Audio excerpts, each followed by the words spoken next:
Previously, we've used normal distributions and the empirical rule to try to estimate defect rates under our process. There was a point at which we had these observations of our data and specification limits of 2 plus or minus 1. And from that data, we had determined that the defect rate associated with that process was 30.6%. And one of the things we said at the time was that ratio is probably correct as long as while we were measuring the process, nothing unusual or extraordinary happened inside the process that would have invalidated our data collection.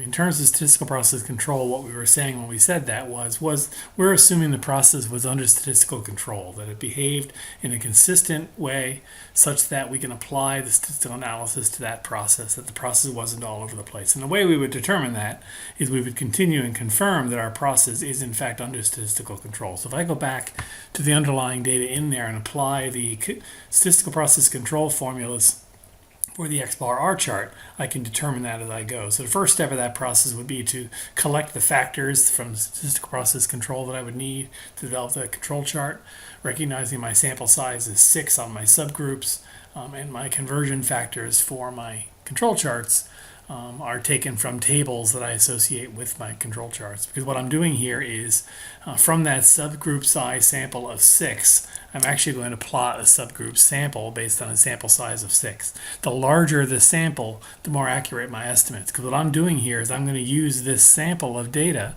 and its variation to try to predict what the true sigma is of the underlying population. And so the larger my sample size, the more accurate I can be, and these factors are pre-built for statistical process control to determine that. So if I know the factors I'll be using, I can then take my average X bar value for each of those columns, the average of the 6 values as I go through, and I can calculate the range of each of those values as I go through. So it's X bar and R, I'm going to be charting the X bar and R values as I go through.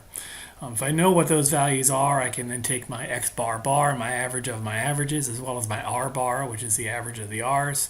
I can then apply the equations to my factors and come up with my upper and lower control limits associated with the process. And because this is a fixed sample size, I can propagate that data across the page to do my chart. And then from there, I can simply do my charts for my control charts. And they show that I'm reasonably in control.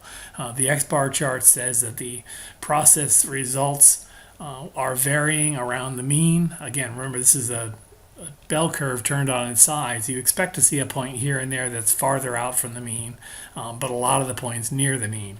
The R chart on the right shows that the variation within the process is more or less stable over time.